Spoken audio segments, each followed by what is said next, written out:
दोस्तों, अगर आपको स्टॉक मार्केट सीखना है तो Amazon पर जाकर आप हमारे बुक पढ़ सकते हैं या तो Udemy पे जाकर आप हमारे वीडियो कोर्सेज भी देख सकते हैं। Hello friends, welcome to our channel learn stock charts to earn. दोस्तों, ये पर्टिकुलर वीडियो में हम कुछ एक्सपोनेंशियल मूविंग एवरेज का इस्तेमाल करने वाले हैं और उसी के ज़रिए हम ट्रेंड चेंज का आइडेंटिफिकेशन करने की कोशिश करेंगे। उसी के साथ हम बेसिक प्राइस एक्शन को मिलाएंगे और फिर उसके बाद ट्रेंड का आइडेंटिफिकेशन करके किस तरह से बाय सेटअप बनाकर एक अच्छे खासे रिस्क रिवॉर्ड के साथ ट्रेड किया जा सकता है वो भी हम देखने की कोशिश करेंगे।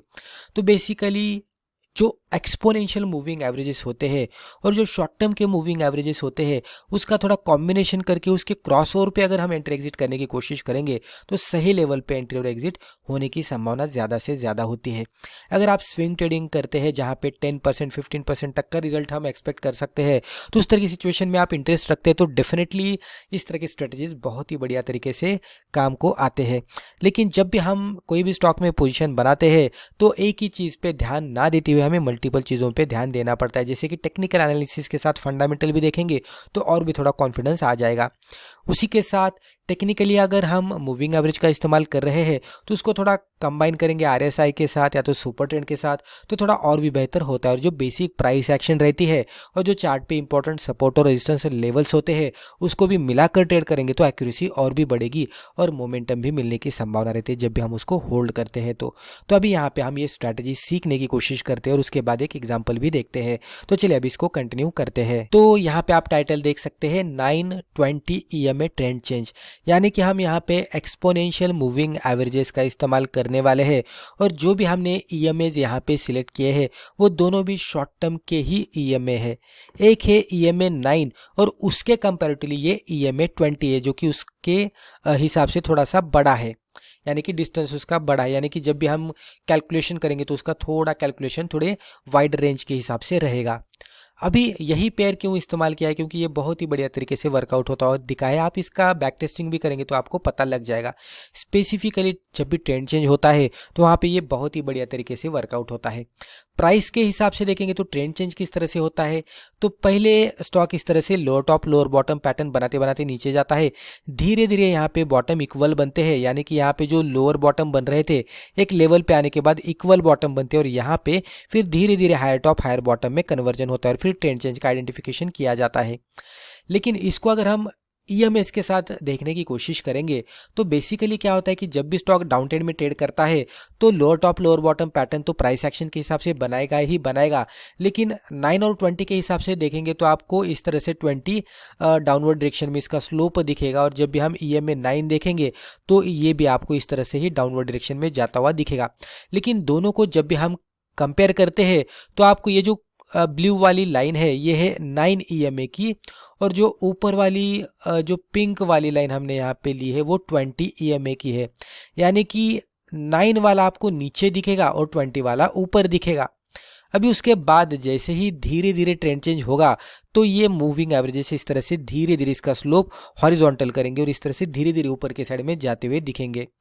उसी टाइम पे जैसे ही ट्रेंड चेंज प्राइस एक्शन पे होगा तो कन्फर्मेशन लेने के लिए यहाँ पे आप EMA 9 और 20 को देख सकते हैं, जो कि धीरे धीरे आपको दिखेगा कि EMA 9 EMA 20 को क्रॉस ओवर करके ऊपर के साइड में जा रहा है। जैसे EMA 9 EMA 20 को क्रॉस ओवर करके ऊपर जाता है तो फिर उसके बाद इसमें इस तरह से मूवमेंट आने लगती है और यहाँ पे EMA जो 20 था तो इस तरह से निचले साइड में जाता हुआ दिखता है। यहाँ पे अगर आप थोड़ा देखने की कोशिश करेंगे तो 20 ऊपर था जो कि यहाँ पे 20 नीचे आ गया है।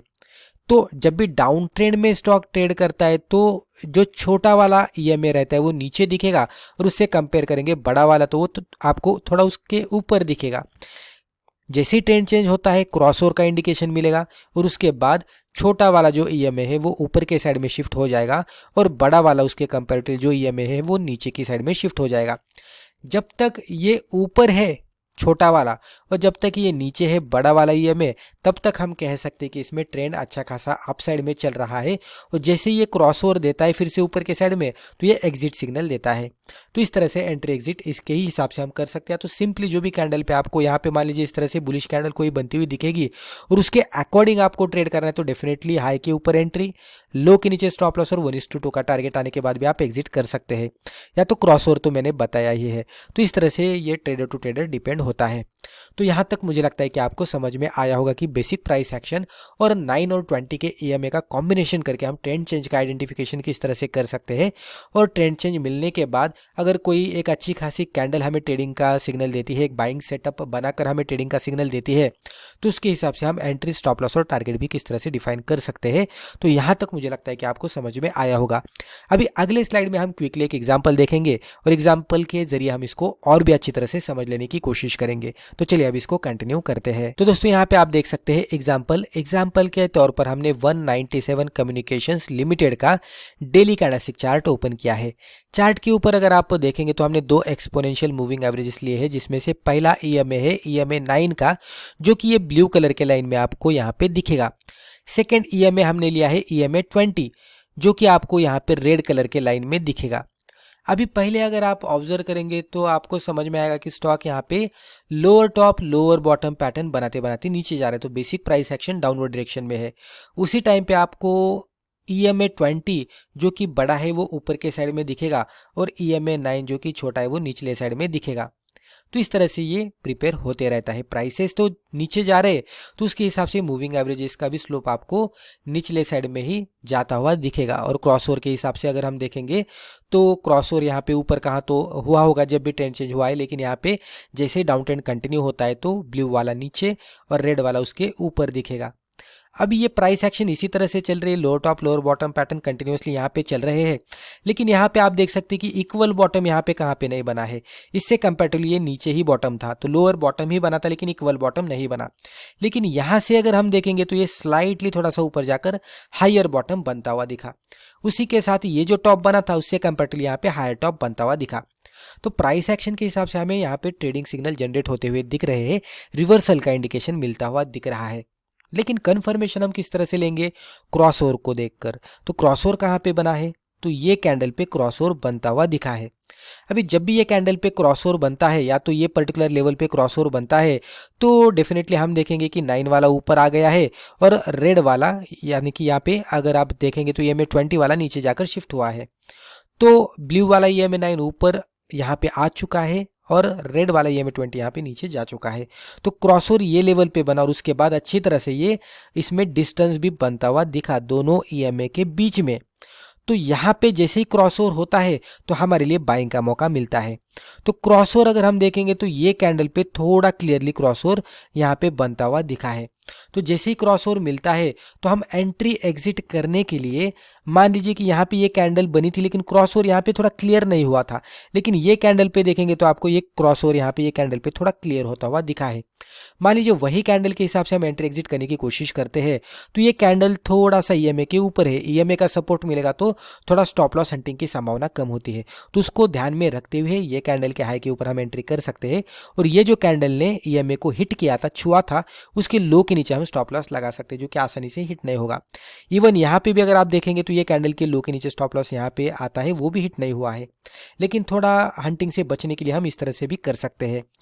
रिस्क रिवॉर्ड रेशियो के हिसाब से देखेंगे तो ये पहले के हिसाब से भी देखेंगे तो ये हमारी इतनी रिस्क थी और उसको सिंपली हम डबल करेंगे तो ये हमारा ऊपर के साइड में डबल रिवॉर्ड हो जाएगा, जो कि हमारा टारगेट था यहाँ पे हिट होता हुआ दिखा है। EMA के हिसाब से अगर हम टारगेट को देखने की कोशिश करेंगे तो जब तक EMA 9 ऊपर है EMA 20 के, तब तक हम इसमें राइड कर सकते हैं, इसके हिसाब से हम ट्रेलिंग भी कर सकते हैं। जैसे आगे जाकर ये यहाँ पे जिस तरह से माहौल बना था कि यहाँ पे अभी EMA 9 ऊपर है और EMA 20 नीचे है, ऊपर जाने के बाद मान लीजिए कि फिर से ट्रेंड चेंज बनता है, स्टॉक नीचे आने लगता है और फिर से ये शिफ्ट होकर इस तरह से बनता है, यानी कि EMA 9 यहाँ पे नीचे आ गया और EMA 20 यहाँ पे ऊपर शिफ्ट हुआ। तो ये सिचुएशन जैसे ही चार्ट पे देखने को मिलती है तो ये हमें एग्जिट का सिग्नल देता है, जो कि अकॉर्डिंग टू शॉर्ट टर्म रहेगा। तो एक बढ़िया सा यहाँ पे ट्रेड बनने की संभावना रहती है। अगर दोनों का भी फायदा लेना है तो पहला जो आपका 1:2 का टारगेट है वो आता है, तो आप यहाँ पे सिंपली पार्शियल प्रॉफिट बुक कीजिएगा और रिमेनिंग क्वांटिटीज को मिड टू लॉन्ग टर्म के लिए होल्ड कीजिएगा। तो इससे क्या हो जाएगा कि कुछ क्वांटिटीज ऑलरेडी आप बुक किए होंगे और उसके बाद अगर स्टॉक में और भी मोमेंटम बनता रहता है तो रिमेनिंग क्वांटिटीज के साथ एक अच्छा खासा प्रॉफिट भी आप बुक करने की कोशिश करेंगे। और मान लीजिए ऊपर नहीं जाता, नीचे भी आने लगता है और आपका ट्रेलिंग स्टॉप लॉस हिट होता है, तो कुल मिलाकर कुछ क्वांटिटीज यहाँ पे बुक होंगे और मान लीजिए नीचे आकर यहाँ पे बुक होता है तो एवरेज आउट होकर ये लेवल पे आपका पूरा एग्जिट हो जाएगा। मान लीजिए ये ऊपर जाकर यहाँ पे जाता है और यहाँ पे कुछ क्वांटिटीज एग्जिट होते हैं, तो ये दोनों का एवरेज आउट होकर यहाँ पे एग्जिट होगा, राइट। लेकिन दोनों भी अगर आप देखेंगे तो दोनों भी आपके एंट्री के अकॉर्डिंग एक प्रॉफिटेबल आपको यानी कि ट्रेड देंगे, जहां पे एक बढ़िया सा प्रॉफिट बुक करके आप एग्जिट करेंगे। तो इस तरह से हम EMA 9 और EMA 20 को बेसिक प्राइस एक्शन के साथ मिलाकर एक बढ़िया सा ट्रेड सेटअप ढूंढकर ट्रेंड चेंज के अकॉर्डिंग ट्रेड कर सकते हैं। तो दोस्तों मुझे लगता है रिस्पेक्टिव वीडियो में हमने जो भी डिस्कस किया इससे आपको जरूर फायदा हुआ होगा। Thank you.